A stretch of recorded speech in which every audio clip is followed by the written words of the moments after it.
أعوذ بالله من الشيطان الرجيم. بسم الله الرحمن الرحيم.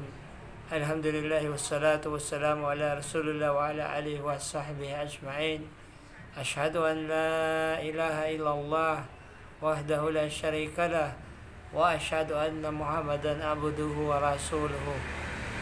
Ang papuri kay Allah subhanahu wa ta'ala, ang siyang tunay at tanging nag-iisang Diyos, at nawa ang kanyang kapayapaan, pagpapala at pagpugay ay mapa sa ating mahal na Propeta Muhammad sallallahu alaihi wasallam.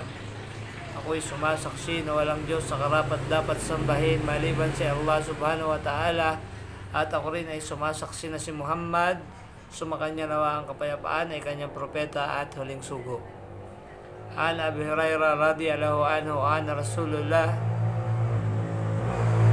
sallallahu alaihi wasallam qala man kana yu'minu billahi wal yawmil akhir falyaqul khairan aw liyasmut wa man kana yu'minu billahi wal yawmil akhir falyukrim fajahu wa man kana yu'minu billahi wal yawmil akhir falyukrim dayfahu. Mula kay Abu Hurairah, kalugdan siya ni Allah, sinabi ng sugo ni Allah sallallahu alaihi wasallam, ang sino mang naniniwala kay Allah at sa kabilang buhay ay magsalita ng kabutihan o di kaya ay tumahimik na lamang, at ang sino mang naniniwala kay Allah at sa kabilang buhay ay marapat maging mabuti, mapagbigay o maawain sa kanyang kapitbahay, at ang sino mang naniniwala kay Allah at sa kabilang buhay ay dapat maging mabuti, mapagbigay o maawain sa pagtanggap sa kanyang panauhin.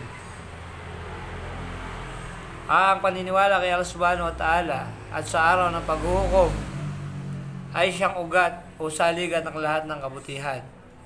Ang paniniwala kay Allah sa kabilang buhay ay nagdudulot na pagkakaroon ng takot at pag-aasam sa gantimpala ni Allah. Ang paniniwala kay Allah sa kabilang buhay ang siyang higit na naghihimok sa tao upang isagawa ang mga kautusan. Ang hadith ay naghihimok na magsalita ng mabuti at alalahanin na ang mabuting salita ay ang lahat na ipinag-uutos ni Allah at ang kanyang mahal na sugo sallallahu alaihi wasallam. Kagaya ng pag-aalala kay Allah, pagbabasa ng Quran, pag-uutos ng kabutihan at iba pa. Ang hadith ay naghihimok na pangalagaan ang dila mula sa pagsasalita ng hindi maganda, at alalahanin na ang pag-iwas sa masamang salita ay palatandaan ng pagkakaroon ng iman kay Allah at sa kabilang buhay. Ang tatlong magandang katangian na nabanggit sa hadis ay bahagi ng iman o pananampalataya. Ang hadis ay nagtuturo na ingatan at pangalagaan ang karapatan ng kapitbahay sa pamamagitan ng paggawa ng kabutihan sa kanila at pag-iwas sa anumang makapipinsala sa kanila. Nararapat pakitaan ang kabutihan ng panauhin o bisita, at ito'y kabilang sa mga katangian ng mga mananampalataya. Isa sa mga kabutihan ng Islam ay ang kanyang itinuturo na pangalagaan ang karapatan ng nilalang, sapagkat ang Islam ay relihiyong pagkakaisa, pagmamalasakitan at pagmamahalan.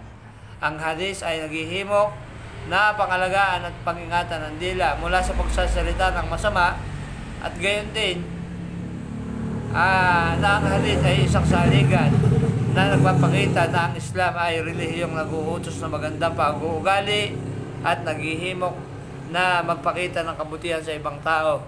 Wa akhir da'wana walhamdulillahi rabbil alamin. Wassalamu alaikum warahmatullahi wabarakatuh.